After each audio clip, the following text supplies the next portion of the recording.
แต่ละบ้านแต่ละเฮือนนี่เพิ่นจะมีน้ำลิ้นให้ใส่แบบซี่น้ำแบบซี่นี่แม่นเพิ่นต่อเครื่องอันนี้เนี่ยเขาจะเฮ็ดเองเลยพี่น้องเนาะท่ออันนี้คือท่อซากสงครามนะมาจากแก้วมา มาเอาไว้หามาบ่เป็นยังขอบใจเนี่ยเอา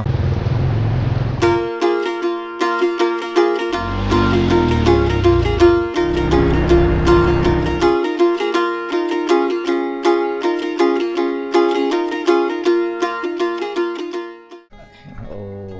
บันชวนสบายดีจอดบัวไปเอาวิจอดขวัญจอดจกตัดโอ้ตัดพื้นขวัญตัดพื้นเพิ่นจอด พื้น เฮ็ดเองจอดเองเฮ็ดเองใช้เองซื้อน้ำแน่เอายังกินแต่เช้า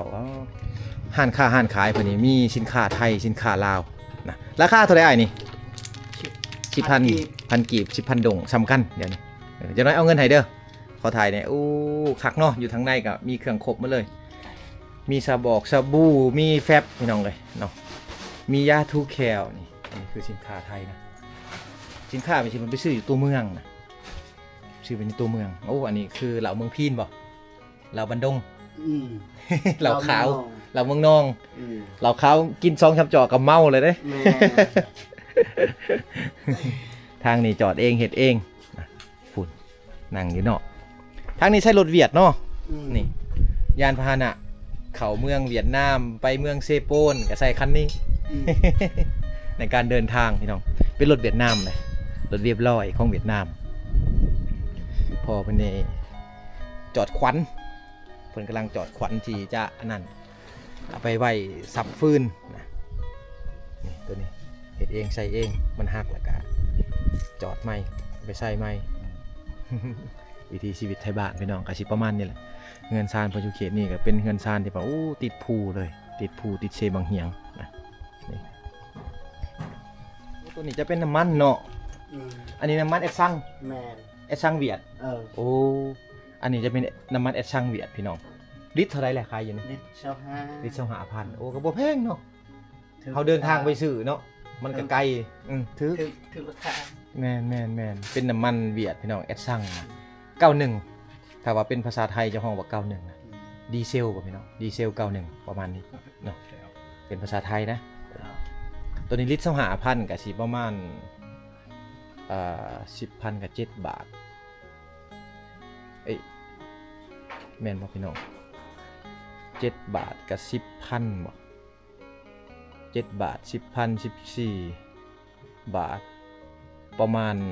30พี่น้องประมาณ30ปลายบาทประมาณ30ปลายบาทประมาณนี้แหละเดี๋ยวบ่หนูจะพาพ่อพี่น้องลงไปเบิ่งหมู่บ้านเพิ่นชื่อบ้านนี่อันนี้บ้านยังไงบ้านตะลัวขึ้นกับจุดซุ้มเจียงตูบบ้านตะลัวพี่น้องเลยเอาลงไปเบิ่งพี่น้องบรรยากาศหมู่บ้านช่วงนี้ก็ประมาณ 8-9 โมงเช้าแล้วแหละถ้าว่าเขาจะเห็นกิจกรรมก็ต้องมาเช้าแต่4 โมงเช้าชาวบ้านเขาจะตำเข่าตึ๊บพี่น้องแต่เขามาในช่วงนี้ชาวบ้านเขาเจ้าก็ไปให้ไปสวนมันแหละเนาะทางเขตนี้กำลังจะได้ห้องน้ำนะกำลังจะได้ห้องน้ำพี่น้องนี่อันนี้เขาคุมแล้วแต่ว่าเขายังไม่ได้ใส่ชักโครกห้องน้ำเขาได้นี่ท่อตัวนี้จะเป็นท่อที่ว่าทางรัฐเขาเจ้าเข้ามาช่วยเหลือเนาะทางรัฐเขามาช่วยเหลือเขาจะให้ท่อกับฟ้านี่แต่ว่าชาวบ้านเขาจะต้องซื้อโถสวมเองพี่น้องเลยเนาะแล้วเขาก็ก่อขึ้นเนาะเห็นเป็นห้องถ่ายทั้งนี้ฟังเพลงเวียดนามเด้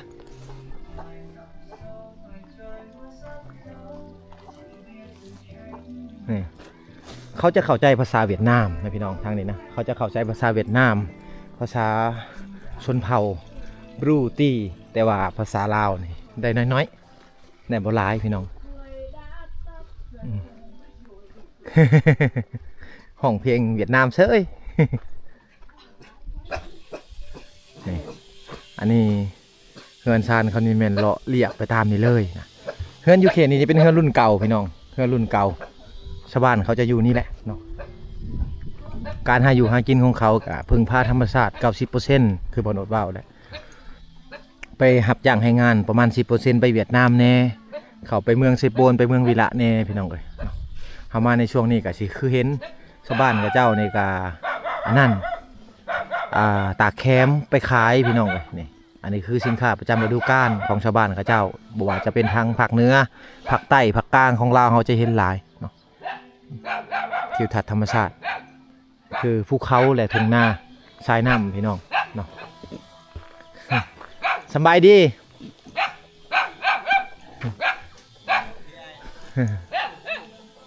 อันนี้เขาเจ้าเลี้ยงหมูไปพร้อมเลยพี่น้องกองตารางจะเป็นคอกหมูนะกองตารางจะเป็นคอกหมูโตบ้าใหญ่ๆเลยนี่จะเป็นคอกหมูนี่เขาเจ้าเลี้ยงไว้เห็ดหีดเห็ดคล้องต่างๆพี่น้องเนาะ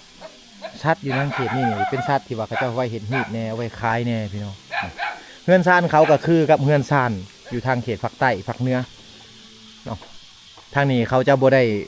ฝังดินนะเสาเฮือนเขาเจ้าจะบ่ได้ฝังดินพี่น้องเลยเนาะเขาจะตั้งเสาใส่นี่เลยเขาจะตั้งเสาใส่นี่เลยเอาหินขึ้นมาห้องพี่น้องเนาะเอาหินขึ้นมาห้องตีนเสาไว้เพราะว่าบ่ให้ปวกกินก่อนจะได้เฮือนหลังหนึ่งแบบสี่กับโบง่ายๆพี่น้องต้องได้ขุดภูลงมาเปื่อยภูลงมาเหตุให้มันเพียงแล้วจึงตั้งเฮือนได้อยู่ทางเขตนี้น้ำมันจะท่วมเห็นหมอน้ำเพิ่นที่เพิ่นใส่ก็คือน้ำลิ้นแบบสี่พี่น้องเนาะอันเป็นน้ำลิ้นนะน้ำลิ้นที่ว่าเพิ่นต่อมาแต่ภูเหมือนใดก็น้ำแบบสี่นี่ไหลตลอดปีเลยเบิ่งวิวทิวทัศน์ธรรมชาติเฮือนซานเพิ่นบักงามๆเลยพี่น้องสบายดีบันชวน สบายดีล่ะแต่แก้วมาเอาไว้เอาขนมเป็นอายกล่อง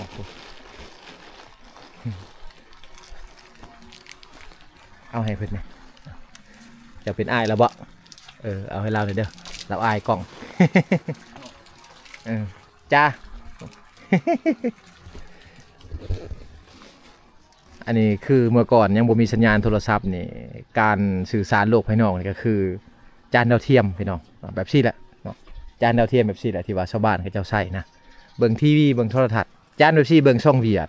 ช่องไทยช่องลาวได้เด้อใส่อันรถไทยได้พี่น้องเลยบ่มีรถไทยซิ่งนะทางนี้จะเป็นรถไทยเดินตามแบบนี้ทางตลอดไปพี่น้องเบิ่งบรรยากาศเฮือนอยู่ทางพุ่นนี่เป็นเฮือนภูสูงยับลงมาเนี่ยก็จะเป็นเฮือนที่ปฏิดกับไฮนาล่ะก็ติดกับแม่น้ำวางเขาเหยียบนี่จะเป็นปุ๋ยซันดี้ได้พี่น้องนี่จะเป็นขี้งัวขี้ควายได้นี่อย่าวางนี่จะเป็นปุ๋ยซันดี้นะเพราะว่าทางเคนี่เนี่ยเขาจะเอาไปใส่หน้าเขาจะบริสุทธิ์ปุ๋ยสารเคมีนะเขาจะเอาปุ๋ยตัวนี้แหละไปใส่ให้ใส่หน้าเขาพี่น้องเนาะมาเบิ่งหลังบ้านเพิ่นวิวบ้างามๆเลยหลังบ้านเพิ่นป้าตัวงามมาดีพี่น้องเนาะยอมรับว่าวิวหลังบ้านเพิ่นงามหลายเป็นวิวทิวทัศน์ที่ว่าติดทงไห้ทงหน้าติดภูเขาติดชายน้ำ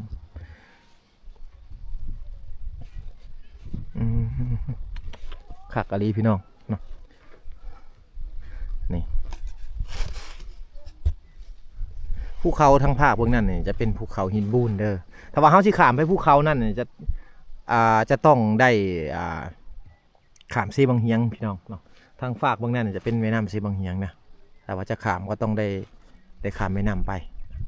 แต่ว่าถึกช่วงฝนนี้น้ำมันจะยืงขึ้นมาน้ำมันจะท่วมอยู่ทางเขตนี่เนาะย่างไปพี่น้องเบิ่งบรรยากาศรอเรียบตามลำห้วยและทงไห่ทงหน้าทั้งเขตนี่เป้าเหือนหลังนี่มีแต่ท่อส่งน้ำมันทั้งนั้นเลยนะมีแต่ท่อส่งน้ำมันเลยนี่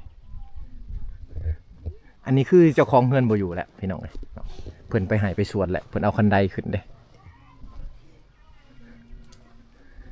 ท่อส่งน้ำมันนี่อายุประมาณ100 กว่าปีแล้วนะท่อส่งน้ำมันนี่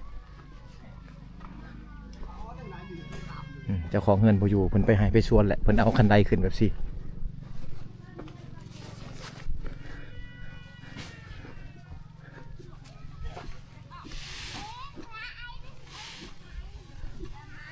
สำบายดีพี่พอตากเข่าเนาะตากเข่ามื้อนี้แดดออกแล้วเอาเข่ามาตาก ถ้าว่ามือใดแดดบ่ออกนี่โอ้ยยากแหละทางนี้พี่น้องเนาะยากหลายอันนี้คือเขาหน้านี่แหละพี่น้องเนาะโดยเนี่ยนะบ่เป็นโดยสไลด์เด้อตัวนี้จะเป็นโดยเนี่ยจ่าแก้วเอาไปขนมเด็กหน่อยเขาย่านมาจ่าแก้วมา มาเอาไว้หามาบ่เป็นยังมาเอาละขอบใจเนี่ยเอาจับเอาลูกมาเอาไว้ขอบใจเอาเดี๋ยว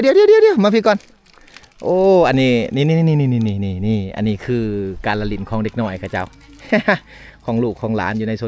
นบทเฮาแหละบ่มีมือถือลิ่นพี่น้องก็ต้องเอาอันนี้ได้เนาะเด็กน้อยในเขตชนบทเฮาก็คือหนังสติ๊กหรือว่าการ์ตูนนั่นเองเอามาแม่ใจแก้วมาเอาไว้เขาเจ้าอายกล่องเนี่ยด้นจึงได้มีนักท่องเที่ยวมานะขอบใจลูกย่ำ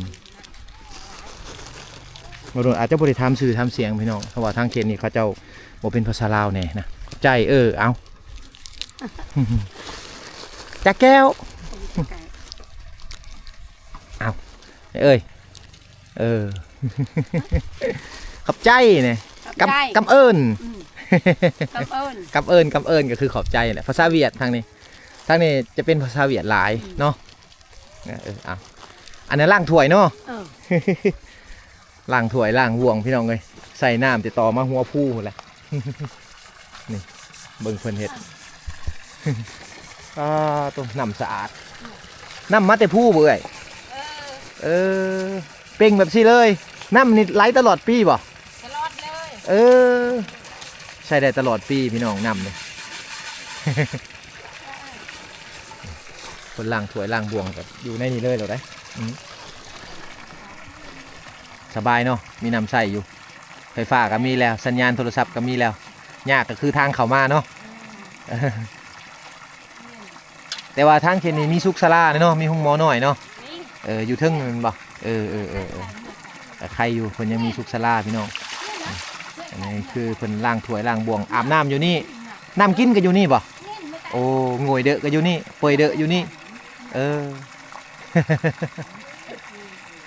วิถีชีวิตไทยบ้านพี่น้องง่ายๆอยู่แบบสบายๆขายเครื่องกับขายเครื่องตามฤดูกาลช่วงนี้ก็คือแคมป์คือเห็นพี่น้องเลยแคมป์ยังบงนะทางเขตนี้นะแคมป์ยังบงเห็นบ่โอ้เอาสไลด์เนาะสไลด์ได้เพิ่นก็ถือว่าเพิ่นก็ทันสมัยได้สไลด์แฟบได้ล่างสวยล่างบ่วงพี่น้องเลยเนาะเฮาไปบ้านนั้นบ้านนั้นก็บ้านนาบ่เห็นแม่เพิ่นเอาดินทรายถูกับเฟืองล่างแต่ก่อนกันเนี่ยนั่นบ่เดี๋ยวนี้มีห้านค้าซื้อสไลด์เลยเนาะสไลด์เอา แต่ละบ้านแต่ละเฮือนนี่เพิ่นจะมีน้ำลิ้นให้ใส่แบบซี่น้ำแบบซี่นี่แม่นเพิ่นต่อมาแต่ผู้เพิ่นเด็ดอ่างใหญ่อยู่ทึ่งแล้วก็ต่อท่อแบบซี่ลงมาจังยังจะเป็นท่อใหญ่เลยพี่น้องทางเขตนี่เนาะบางเขตจะเป็นท่อน้อยๆชื่อว่าเพิ่นนี่โอ้ใส่น้ำแบบสะดวกสบายเลยน้ำแบบซี่ย่างเลาะพี่น้องเบิ่งหมู่บ้านเพิ่นวิวธรรมชาติอยู่ทางเขตนี่ก็ถือว่าเป็นวิวธรรมชาติที่ว่าคักพี่น้องเนาะเฮือนเพิ่นอยู่ละส่วนหลายจะเป็นเฮือนที่ว่าเฮ็ดมาจากอันนั้นอาวุธสงครามหรือว่าซากสงครามแต่สมัยก่อนเนาะก็คือท่อส่งน้ำมันพี่น้องหรือว่ากระปางระเบิดต่างๆนะอยู่เขตนี้อันนี้คือกระพังที่ว่าเพิ่นเอาไว้ใส่อันเครื่องไปให้ไปสวนต่างๆพี่น้องเนาะตอนเช้าๆผู้หญิงจะแบกไปแล้วขามภูขามพาแล้วเอาอันนี้แหละพี่น้องเอ้ยเนาะไปให้ไปสวนกัน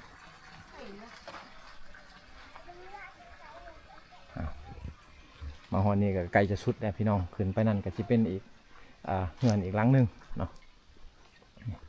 ทิวทัศน์ธรรมศาสตร์เฮือนชานโอ้ยคักพี่น้องเลยยอมรับว่าบโนดว่ามาเคียนนี่คักหลายเนาะทุกๆหลังคาเฮือนนี่เขาจะมีอันนี้เลยนะคือมีน้ำลิ้น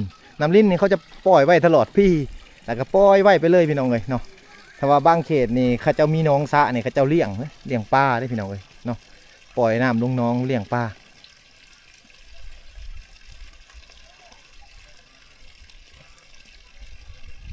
เข้ามาในช่วงนี้ก็คือช่วงที่ว่าชาวบ้านเขาเจ้าเฮ็ดไร่เฮ็ดนาแล้วบ่โนดมาถึกมื้อที่ว่าบรรยากาศดีเลยพี่น้องหมู่บ้านนี่ก็ฝนตกได้มื้อซื่อนี่ก็ฝนตกทั้งฝนทั้งหนาวนะเมื่อวานนี่นะเข้ามามื้อนี้ก็ถือว่าอากาศนี่แดดพี่น้องโอ้ถือว่าบ่โนดมาถึกมื้อได้เนาะมาถ่ายทำบรรยากาศให้พ่อแม่พี่น้องได้เบิ่ง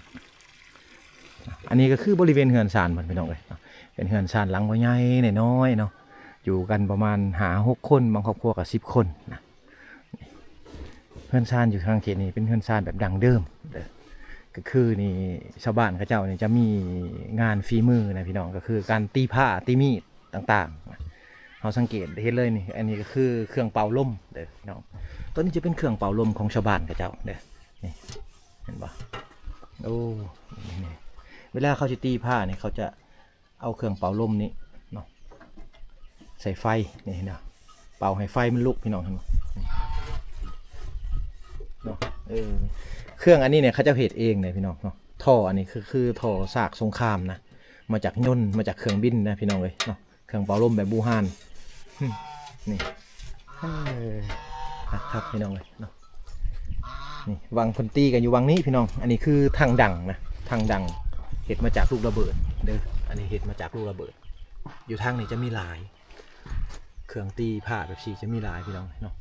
นี่คืองานฝีมือของคนลาวเฮานะงานฝีมือของคนลาวเฮาสุดท้ายอยากหาเบิ่งยากอะไรพี่น้องอยากหาเบิ่งยากแล้วอีก10 ปี20 ปีข้างหน้าไปนี่อาจจะบ่มีเนาะฉะนั้นเลยบ่โนดเลยจึงมักมาถ่ายทำไว้เอาไว้เบิ่งอายุประมาณ50-60 ปีเขากลับมาเบิ่งคืนโอ้คักขนาดเลยพี่น้องแบบสิเนาะ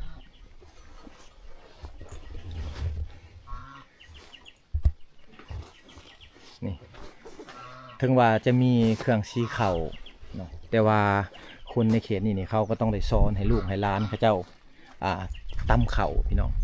เพราะว่าถ้าว่าแต่งงานไปแหละครอบครัวทั้งผัวนี่บ่มีไฟฟ้าบ่มีโฮงสีเข่าผู้หญิงที่ว่าเป็นเมียก็ต้องได้ตำเข่านะลูกมาตอนเช้าก็ตำเข่าแต่เช้าหรือว่าตอนแรกก็ได้ตำอีกพี่น้องอันนี้คือประเพณีเขาเนาะหรือว่าวัฒนธรรมของคนในชนเผ่าลาวเฮาพี่น้องเลยเนาะ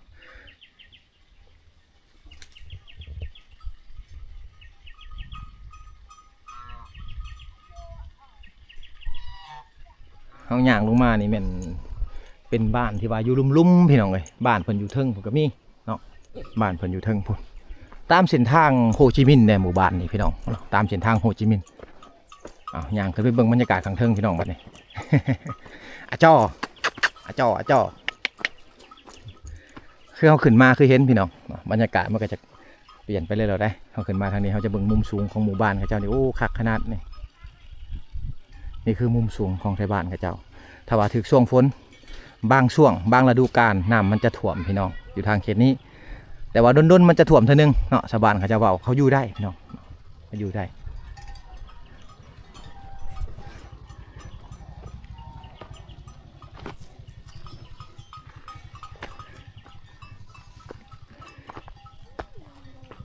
งามบ่พี่น้องบรรยากาศมุมสูงหมู่บ้านนะ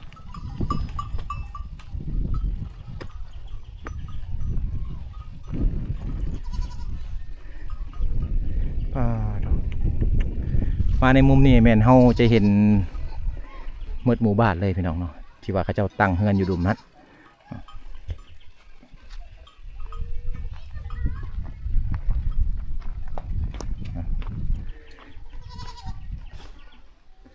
เฮือนซานอยู่ข้างเทิงก็มีได้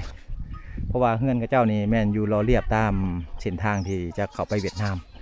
ส่วนหลายจะบ่มีเนื้อที่เห็นเฮือนเฮ็ดซานพี่น้องเวลาเห็นเฮือนเฮ็ดซานเนี่ยต้องได้ขุดผู้หรือว่าเปื่อยผู้ลงมานะจึงเห็นเฮือนเฮ็ดซานได้เด้อพี่น้องเนาะเพิ่นไหลงัวเพิ่นลงพี่น้องอยู่ทางนี้มีเครื่องฝาดเข่าแล้วได้ไหลงัวลงคลองเนาะอย่ามันเข่าให้เข่าหน้าเนาะเขาถามเลยบ้านนี้มีจักหลังคาเฮือนหมู่จักเนาะบ้านตะลุ่เนาะนี่เนาะงัวอยู่ทางเขตนี้เขาขายตัวเท่าใดแล้วประมาณ ได้บ่7-8 ล้าน ดังเลย บ่เข้าใจบ่ฮู้ โอ้โห เพิ่นบ่ฮู้ภาษาลาวพี่น้องเพิ่นอยากเว้านะแต่ว่าเพิ่นบ่ฮู้ภาษาลาว เฮ้ย ตะดางคือบ่ฮู้เด้อ เฮ้ย งูอันนี้คืองัวเพิ่นเลี้ยงอยู่นี่อีพอเลี้ยงนี่ เวียด งูเวียดบ่ อืม โอ้รับจ้างเลี้ยง อืม โอ้สมพอมันจึงติดอันนี้เนาะ เฮ้ย ติดเจียในหูน่ะ อืม โอ้เพิ่นรับจ้างเลี้ยงงัวเวียดให้แต่ว่าเขาจะเห็นหัวดีได้นาเขาเจ้าออมหัวหมดเลยนะ เอ้าพี่น้องเอ้ยอีพีนี้ก็สิมีประมาณนี้แหละที่ว่าบ่โนดมาถ่ายทำให้พ่อแม่พี่น้องได้เบิ่งเนาะหมู่บ้านนี่ก็เป็นหมู่บ้านตะรัวที่ว่าอยู่เรียบกับชายแดนลาวเวียดนามนะเส้นทางที่นี่เป็นเส้นทางโฮจิมินห์เก่าเป็นเส้นทางดั้งเดิมพี่น้องแต่ก่อนเป็นเส้นทางน้อยๆเนาะสิไปสิมาก็ยากลำบากแต่ว่ามาในปัจจุบันนี่การพัฒนาเข้ามาถึงหมู่บ้านนี้แล้วก็คือมีทางไฟฟ้ามีทางสัญญาณโทรศัพท์พี่น้องเนาะแล้วก็มีเส้นทางที่ว่าดีขึ้นเนาะเส้นทางเส้นนี้นะก็ใครกูเก่าพี่น้องเลยเนาะใครกูเก่าหลายชาวบ้านเขาเจ้าก็ได้สื่อสารโลกภายนอกหลายขึ้นพี่น้องดีขึ้นกว่าเก่าเนาะหลังจากที่ว่ามีสัญญาณโทรศัพท์เข้ามาคือเห็นนี่แหละบรรยากาศข้างเทิงนี่ก็เป็นบรรยากาศที่ว่าคักพี่น้องเนาะเอาแนมลงไปเห็นทุ่งนาสีเขียวเห็นภูเขาเห็นสายน้ำพี่น้อง